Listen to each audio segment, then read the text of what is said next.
Where'd he go? Oh no, he's gone. Yeah. Hey, Papa. How are you? Hello. Hello. Hi. Hi. Do you have cake? Nope. Ooh, is that milk? No. Oh, num num num num. Go. Oh Is that yeah, Cookie Monster? Go. It's yeah. cold. Go. Cold. Can you say hi? Hi. Hi, What's up, buddy? everybody. Wave. Say I love you. I I love love you. you. Dada. Get a hair on your tongue. All right. Action happening here, man. What's up, man? How's it going? Dude. It's Hell yeah, dude. man. Good, Having good, fun. Good, good, good good. times. What's up, Yeah. Shane? Shane, what's up, man? All So right, what's man. what do we got on the docket today, bro? Let's talk about it. Let's do Man, this. I get pumped up like every time we get on here, we have somebody start talking about J Dub and Jalen Williams. Typically not together, but J Dub recently has put on a lot of weight and gets me excited. But one of the things that I want to talk about, something I've observed in the G League is the summer league, was Jaylin Williams. He was always attached to the hip What's up, Camille? to Chet every single time, man. Jay Will and Chet were always together. I think that that's something that should be definitely looked at. I love the idea of them playing together, the way that Jay Will absorbs that contact, allowing Chet to, take a little bit of contact, but not all of it. So I really like that. But the reality is watching J Dub and Jalen Williams this year is going to be one of the most exciting things for player development that we've seen as Oklahoma City fans ever. Damn. All right. I mean, so J Dub, we've heard a lot about him recently. He's on the practice team for Team USA Amazing, for man. FIBA. And Jay Will, what do you think he can bring to his game? Well, first of all, Jay Will played 40 something games last year, and he had 43 charges. All right. He takes charges like nobody's business. If he does something similar where he averages a charge a game this year and he plays 75 games, he's gonna like make people's eyes pop out. But if he plays 75 games, Long Quinn, what's up, guys? I have no doubt in my mind that if Jay Will plays 75 games, we're looking at somebody that will get close to breaking the record for charges in the NBA in a season. I think it's at 109 or something like that. So that's something that I'm circling and I'm saying, it's 100% doable. So if he does that, Jay Will does that, breaks that record or gets close to breaking that record, and Chet is allowed to go out there and do what he does and he stays healthy and he gets, I don't know what, an average of 4, 5 blocks a game. You know what I'm saying? Like that's the type of thing that we could be seeing. I don't think that Jay Will and Chet are going to play this enormous amount of time together as like quote unquote starters because I do think that Jay will be coming off that bench, allowing J Dub to start, just because I feel like J Dub's game fits the Thunder's team with Chet on the floor way better at this point of their stage in their careers. So I'm excited about that part. So there's going to be opportunities to start within, not maybe being the original starting five, back to back, things like that. We're assuming Chet will, give up that spot in the lineup. So there's opportunities, more opportunities than maybe we can anticipate. And then on top of that, J Dub, he can shift over at any point to the two or the three. Exactly. So if there's an It's opening the there, rotation, man. right, all sorts of things can happen. For Jay Will, I think one of the things I look forward to is kind of like an evolution of what we saw at the end of last season, which was his playmaking. There was a lot of situations where he became one of the best passers on the court. He's really creative. He's like a sponge when he picks up things from other players around him. And I noticed, like, after watching Sarge play for a little while, he became a better outlet passer, and he started the fast break with the dribble off of like a running rebound dribble and get up the court. I felt like his game really started to take on more of a playmaking element. So there's going to be an element like some players shot really well with the behind the arc last year, and they might not be able to maintain that. Sure. So that's my question is maybe he won't maintain that, but like he could become a better playmaker and ultimately have a better year, even though his 3 point shooting percentage isn't as high. Yeah. No, right. Absolutely. What's up, James? No, and I think you're looking at J Dub if he just gets better and more efficient at his mid game and his attacking. Did what kind of what Shea did. Like Shea with the Clippers, he did a pretty good job showcasing his game. But year two, when he came to the Thunder, like I felt like he was a different player because the ball was demanded to be in his hands. Where J Dub, now the ball is going to be demanded to be in his hands. I would rather him, going to the hole, attacking the middle of the offense or the defense, because I look at J Dub and what he can do, and to me it's like, how many So players Milani. do you think can stop J Dub going to the hole in the NBA? Like Marcus Smart, probably some of these guys that are like like premier defenders in the league can probably step up and do some crazy things. But the reality of the matter is, if you look at J Dub and you're saying him cutting to the hole and then pulling up for a jumper, there's going to be very few guys that are going to be able to stop that. So for me, if he goes out and averages less than a 3-point shot a game, like Shea did this last year, man, it's huge for us, because that means we have another player that rather get to the middle, that rather get to the hole than is comfortable taking his 3-point shot. And why does that come into play is because when you're having a player like that's following Shea, that's following Dort, that's following these other guys in the system that we run, it's just attack downhill, attack downhill. Guys like J Will, guys like Isaiah Joe and Trey Mann, they get lost behind the scenes. And that's the most deadly thing that happens in our offense, is that when those guys get lost, because when those guys get lost, everybody scrams the second they touch the ball, trying to get out there, right? If it's a missed 3-point shot, that's all right. We got an advantage on the offensive boards now, because they spent so many guys that are going out there trying to stop Isaiah Joe or Jay Will or whatever it is. Like, we've seen it time and time again. The way that we play our offense makes teams scramble at the very end. And when they scramble, we're able to attack that offensive board with a ferocious style. And it's crazy. I just get excited about it when we're looking at it in the long picture of everything and saying J-Dub attacking allows this to happen. And bro, I'm telling you, next thing we're going to see is I believe that we're going to see somebody like Isaiah Joe shoot 42% from 3-point range. I think we're going to see Will shoot like 40% from 3-point range. And these other guys that are the catch and shoot guys that we want taking those threes like that. Well, it excites me. It excites me to think about J Dub, getting another year of ball handling skills and Sure, stronger as he jumps, because he was one of the best leapers in the league. But I think he can finish through even more contact now. so much contact, man.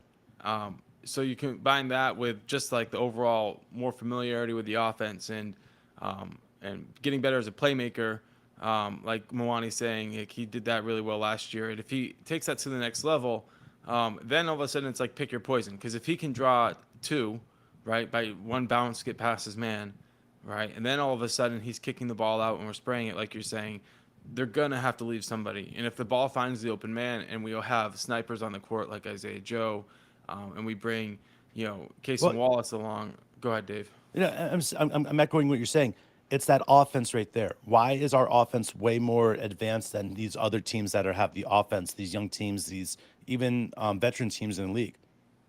Our offense is way more advanced than any of these other teams. And I keep going back to it is because of the way that we understand of how to get to the hole, how to cut. We're not settling with, ISO basketball anymore. That's like the ISO game is, yes, once in a while we'll see Shea wave off a pick or whatever else like that. But ISO basketball like that, it's not something you see very much anymore as the game's morphing. It's why that we say that you can insert Chet into this lineup. You can insert J-Dub into this lineup and Shea into this lineup. And now you got a 50-win team. It's why these other teams are sitting there going, shit, we did the right idea. We had the right idea for a rebuild, but we didn't execute it perfectly. You look at Oklahoma City Thunder, they've got their whole team now. Everything is worked out. You can insert Chet here, and you're like, hey, Chet, you go out there and do what you want to do. If Chet goes out there and averages 20 points a game, right? Everybody's like, holy shit, we weren't expecting that.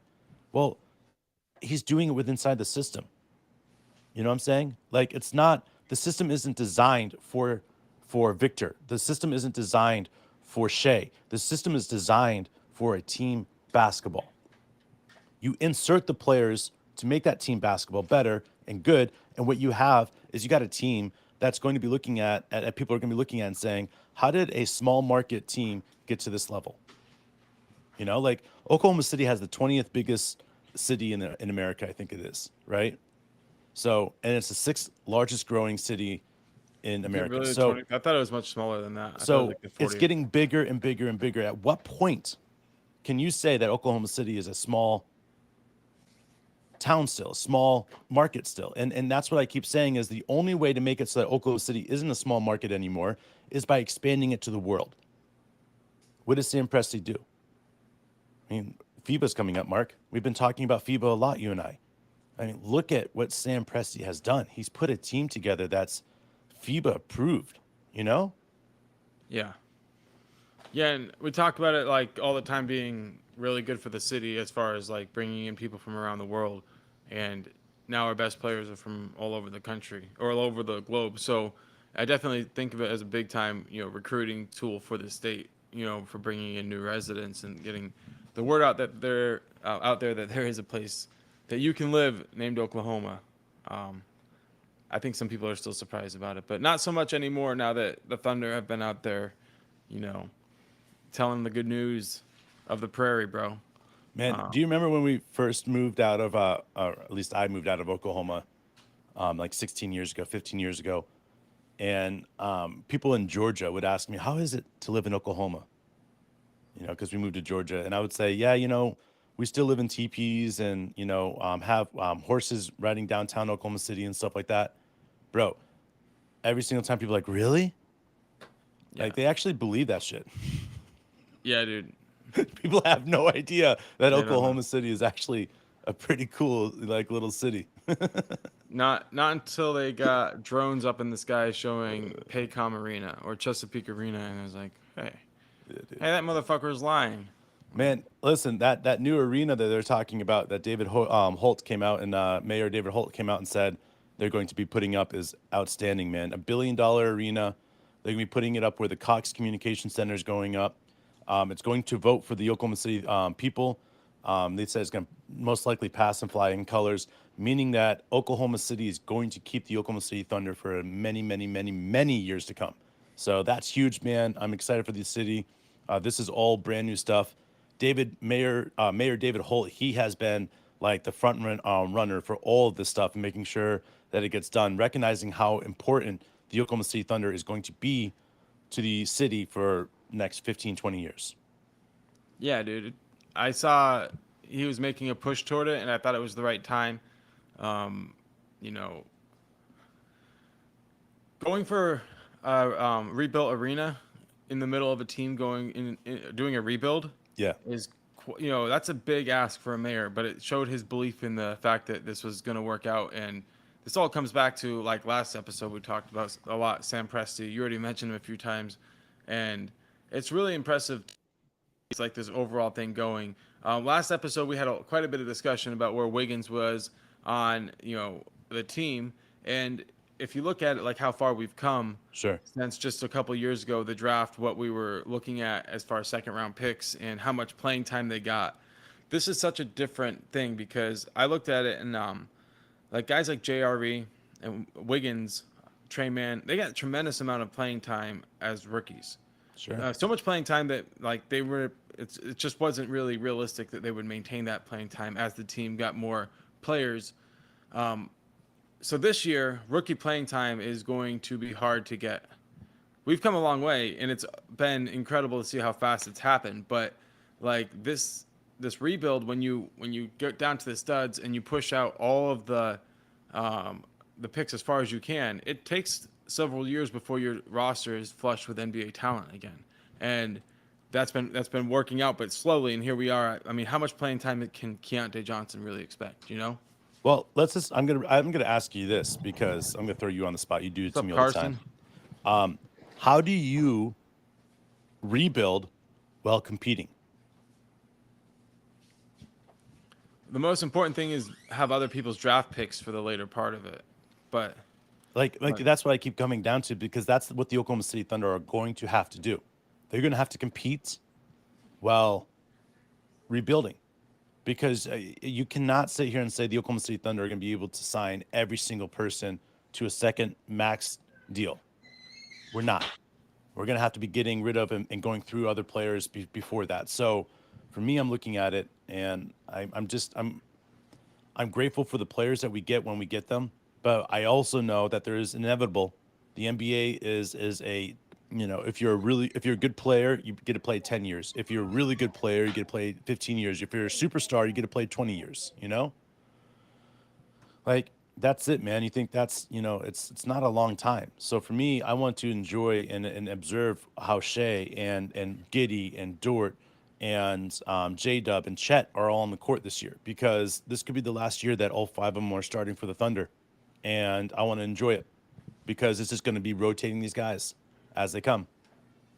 Yeah, I mean, that's one thing we learned before is like you can have a young team and it feels like it will last forever, but there's no fucking guarantees. There's no guarantees. You know, I'm looking forward to seeing it. And Shane, I know what you mean. Like, it was one of those classic "if you build it, they will come" stadium builds, and they were able to do it on a budget. And 300 million, I think, right? Yeah, and then I think they came back and did like a $295 million Extension. upgrade or something, But in the end, like, yeah, I mean, it was definitely. I remember when David Stern went to Oklahoma City and he was like, "Good luck with the NHL," and that was pretty much that. Ouch. What a Everybody dick. felt like it was going to be like that was the final thing until Katrina hit, and then it was like, "Wow, we got this really cool stadium. Let's use it." And then from there, Do we have him for 1 year, or was it like a year and a half? I thought it was. Yeah, I For us, remember it was 2 watching. years. I remember watching a think it lot of wasn't- games. I don't think it was like a full 2 years because the second year I think they were playing games down in New Orleans. Let's be honest. I remember going downtown Oklahoma City and walking around and people handing out tickets that were employees just to get people to go into the games. Yeah. Like, please just go to the games. We got to prove to the NBA we can have a team.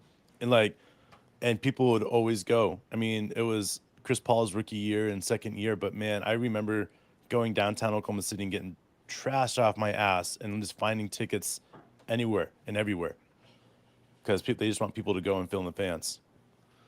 Carson, is Isaiah Joe going to be the highest paid player coming off the bench in the near Ooh. future? Here's the thing about that is if he is, it's going to be a very short amount of time for the Oklahoma City Thunder because we're not going to have a lot of space to be able to pay 6 men, 7 men, like high-end money. You know what I'm saying? Like there comes a spot where it's going to be our second and third year players that are our bench players, Like I've never seen a varsity team like set up like this before. Like you got your varsity and your JV, you got your guys that you can come in and play right away. Then you got backup guys that are designed to play limited minutes and earn more minutes. Like the way the Thunder have designed to get playing time for these players is truly spectacular. And I don't know, man. I look at Shea and I say, 75 games, 72 games. That's the goal. That's what goal with any of our top players is 70 to 75 games. Like you let those guys have that. Well, you're still putting out between 12 and 7 games that these guys are missing. You guys can do the minutes yourself. You can start adding up. Oh, okay, if you do that, this player gets, 7 starts. This player gets 9 starts. This player gets this, like it starts understanding of how you can start managing time while developing players. And that's the thing that's exciting for me is that, if we were talking about 5 or 10 players, that's cool because even 10 players are exciting, but that's not what we're talking about, man. We're talking about 15 players and then 3 two-way players. So we got 18 players that are ready to play any given night, man. 18. And it's going to be one of those situations where our 18 is going to be better than their 18. And that's what we're talking about for the future. The way the Thunder are going to be played is it's not our 5 versus your 5. It's our team versus your team. Like, and that's it. Like you didn't bring your team didn't bring your A game. It's not going to be like, well, Damian Lillard, how did you feel that you dropped 55 points and it just wasn't enough? Well, they got a complete team over there. How do you compete with that? Like I could score 55 every single night and it's not going to matter. And that's the thing about it is that's what this team is going to be capable of doing is team basketball, kick them in the face, kick them in the nuts, make sure that they know that you're there, and then make their life miserable from sun up to sundown. And that's what the Thunder are going to do. Nothing's going to be easy. You get down the lane, you can get swatted by Chet. You get down the lane and get past Chet. Well, guess what? You just ran into Jay Will. And I can guarantee you that does not feel good. Yeah. Stand him up, Jay will, and Chet will knock it into the second row. I love it, bro. What else we got, man? Obviously, FIBA's 32 days away, something like that. Something close, man. You Starting to got feel some close. great brackets, man. I'm excited about what's going to go down there. Canada, U.S., Australia. Did Poku make his country's team? I know he's injured, but I don't know if that took him out of it. I'm not sure. I'm not sure if he's gonna be playing. So we've got some players that we're definitely going to be watching. I hope that we're going to be doing some live shows when Australia plays, and when the U.S. plays, because why not? If we have one or two players that we can watch, I feel like we should be doing a live show. I agree. We should do that for sure. We got to get the call-in show. Let's get that next week, man. All right, so call-in show. We're gonna start talking about that more and more. Let's head up for next week. If you guys have any concerns or questions about that, we'll make sure we do it. I don't. That's it, man. All right. I think we can drop a link in the chat, right? And then anybody who's in the chat can jump into like I don't know. I think there's a waiting area, and then from the waiting area, we can bring them in. We have to mess around with the features and the functions of this. We'll start it up. Maybe we'll do like a members only first week to just test Figure it out. Also, Guys, real quickly before we get going, Mark's birthday is tomorrow, so make sure you guys wish him a happy birthday. He is turning what? Thanks, man. Yeah. He's turning 30 something years old. That's all I'll say. So younger than me, but he's still 30. All right, man. All right, guys, take it easy.